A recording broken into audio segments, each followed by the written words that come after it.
1993 সালের 21শে জুলাই কলকাতায় মমতা বন্দ্যোপাধ্যায়ের আন্দোলনে গুলি চলেছিল। 13 জনের মৃত্যু হয়েছিল। প্রতি বছর ঘটা করে 21শে জুলাই পালন করেন মমতা বন্দ্যোপাধ্যায়, যা ডিম ভাত উৎসবে এবং নায়ক নায়িকাদের মিলন মেলায় পরিণত হয়েছিল। ক্ষমতায় এসে কমিশন তৈরি করেছিলেন মমতা বন্দ্যোপাধ্যায়। কমিশনের রিপোর্টও জমা পড়েছিল, কিন্তু কিছুই করেননি। বিধানসভায় এই রিপোর্ট প্রকাশ্যে আনলেন মুখ্যমন্ত্রী শুভেন্দু অধিকারী, ফাঁস করলেন অজানা অনেক তথ্য। 21শে জুলাই কি হয়েছিল, কেন হয়েছিল, কারা করেছিল,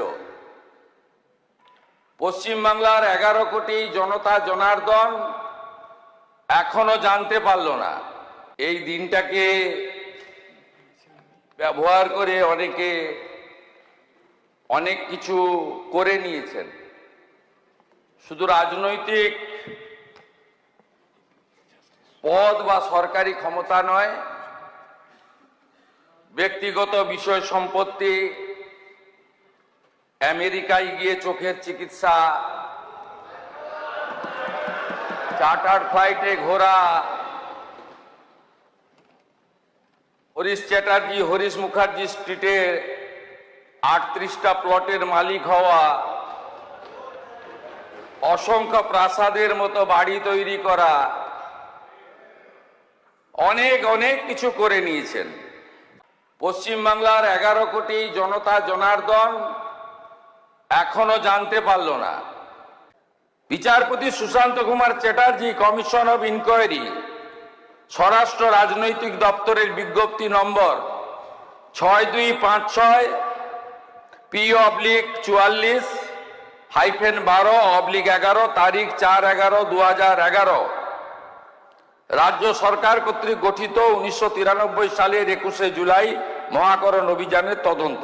সবচেয়ে বড় যিনি সাক্ষী হিসেবে নিজেকে দাবি করেন,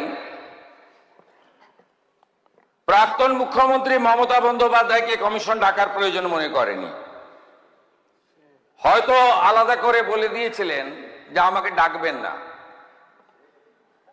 সবাই উপস্থিত হয়েছেন, কেউ কেউ কোশ্চেন হিয়ারিং এর উত্তরও দিয়েছেন পাঠানো প্রশ্নের।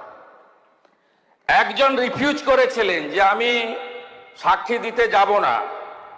তার নাম হলো প্রাক্তন অপোজিশন লিডার 2001 থেকে 2006 প্রয়াত পঙ্কজ ব্যানার্জি। তিনি বলেছিলেন, তার স্টেটমেন্টে ইংরেজিতে রেকর্ড করা আছে, তাই আমি ইংরেজিতেই পড়ছি। When summoned by the commission as the first victim of the 1993 agitation, where he sustained head injury, that means late Pankaj Banerjee, expressed his inability to depose and gave a statement to the media that I believe that the person solely responsible for the firing was none other than the Home Secretary Monish Gupta. But the culprit has been given a berth in the Mamata Banerjee cabinet. It is quite apparent why the commission could not take his name or hold Monish Gupta responsible. The commission did it under the direction of the powers that be.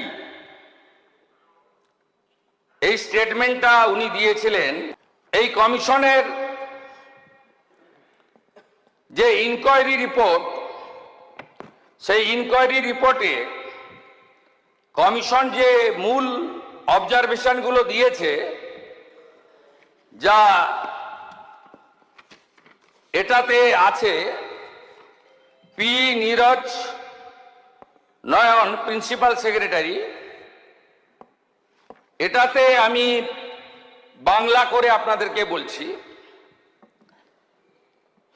1, আইন অনুযায়ী প্রয়োজনীয় যথাযথ নির্বাহী তদন্ত executive inquiry হয়েছিল বলে commission মনে করে না। সম্পূর্ণ নির্বাহী তদন্ত প্রক্রিয়াটি ন্যায্য, যথাযথ, সরল বিশ্বাসে সম্পন্ন হয়েছে বলে প্রতীয়মান হয় না।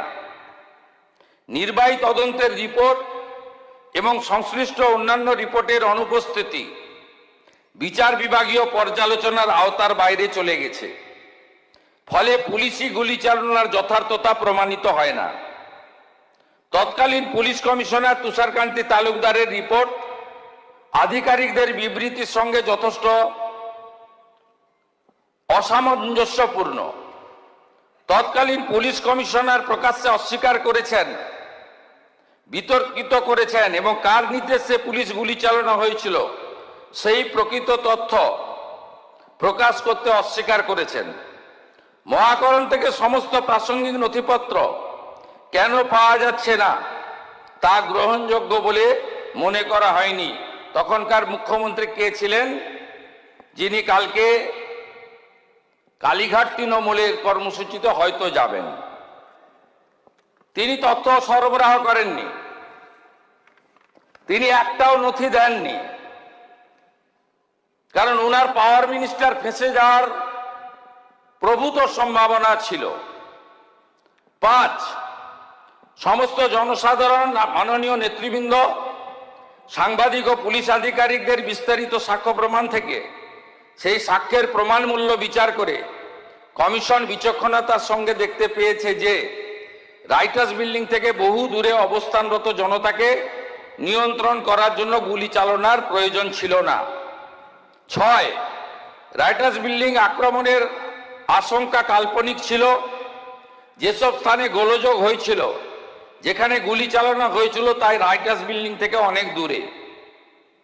কমিশন সিদ্ধান্তমূলক দেখতে পেয়েছে যে মেও রেড রোড, ডোরিনা ক্রসিং, মেট্রো সিনেমার সামনে এসপ্লানেড রোতে যে গুলি চালানো হয়েছিল তার সবকটি ছিল অপ্রয়োজনীয়, উস্কানিবিহীন এবং অযৌক্তিক। এগুলো কমিশন পরপর অবজারভেশন দিয়ে গেছে। কমিশনের সুপারিশ রাইটার্স বিল্ডিংয়ে কিভাবে প্রয়োজনীয় গুরুত্বপূর্ণ নথিপত্র সংরক্ষণ করতে পারছে না সে বিষয়ে কার্যকর ব্যবস্থা গ্রহণ করা রাজ্য সরকারের দায়িত্ব। রাজ্য সরকার সে দায়িত্ব পালন করেনি, তখন সিপিএম ছিল না, তখন তৃণমূল কংগ্রেসেরই সরকার ছিল। রাইটার্স বিল্ডিংয়ে প্রয়োজনীয় নথিপত্র সংরক্ষণ না করার দায়িত্ব চিহ্নিত করার জন্য যথাযথ, প্রকৃত, সরল বিশ্বাসে আইনসঙ্গত পদক্ষেপ শুরু করা উচিত। 2026 সালের নির্বাচনের আগে পর্যন্ত এ বিষয়ে কালকে যারা ভাষণ দেবেন তাদের ভূমিকা নেতিবাচক ছিল, উদাসীন ছিল। ভবিষ্যতে অনুরূপ দুর্ঘটনা এড়াতে রাইটার্স বিল্ডিংয়ে অবস্থিত রাজ্য সরকারের সদর দপ্তরে ও লালবাজারে পুলিশ দপ্তরে নথিপত্র হারিয়ে যাওয়ার কারণ সম্পর্কে যথাযথ তদন্ত করা উচিত। এক্ষেত্রেও আপনারা আপনাদের দায়িত্ব পালন করেননি। যে সমস্ত ভুক্তভোগী মারা গেছেন, যে সমস্ত ভুক্তভোগী আহত হয়েছেন, তারা ক্ষতিপূরণ পাওয়ার যোগ্য, কারণ তারা একটি আন্দোলনে অংশগ্রহণ করার জন্য কষ্ট ভোগ করেছেন। মৃত ভুক্তভোগীদের শহীদ হিসেবে গণ্য করা উচিত এবং এদেরকে শহীদ হিসেবে গণ্য করার রেকমেন্ডেশন করেছেন। কমিশন যে 12 জনকে পোস্টমর্টমের পরে চিহ্নিত করা হয়েছে, তাদের পরিবার, তাদের প্রত্যেককে 25 লক্ষ করে টাকা আর আহতদের 5 লক্ষ করে টাকা দেওয়ার সুপারিশ করছে। কি করেছেন আপনারা? আপনারা মৃতদের দিয়েছেন 2 লক্ষ করে টাকা আর আহতদের দিয়েছেন 15,000 করে টাকা। লজ্জা লাগে না?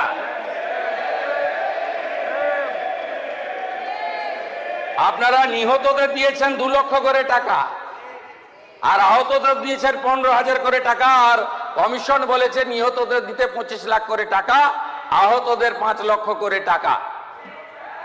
এরপরেও আপনারা এইসব করেন। আমি এই রিপোর্ট পেশ করে আহত এবং ক্ষতিগ্রস্ত পরিবারকে বলবো, আপনারা যদি ফ্রেশ এফআইআর করতে চান সে সুযোগ বর্তমান সরকার দেবে। আপনারা যদি কমিশনের সুপারিশ মতো ক্ষতিপূরণ বর্তমান সরকারের কাছে চান, মুখ্যমন্ত্রী রিলিফ ফান্ড থেকে আমি সেই ক্ষতিপূরণ দেব। আর যারা আপনাদেরকে ব্যবহার করে এমপি হলো, এমএলএ হলো, মন্ত্রী হলো, মুখ্যমন্ত্রী হলো, চার্টার ফ্লাইটে চললো, হেলিকপ্টারে আকাশে থাকলো, বাড়ি গাড়ি সম্পত্তি করলো, দুবাই গেল, সিঙ্গাপুর গেল, আমেরিকার হপকন্সে চিকিৎসা করালো, তাদের থেকে আপনারা দূরে থাকবেন।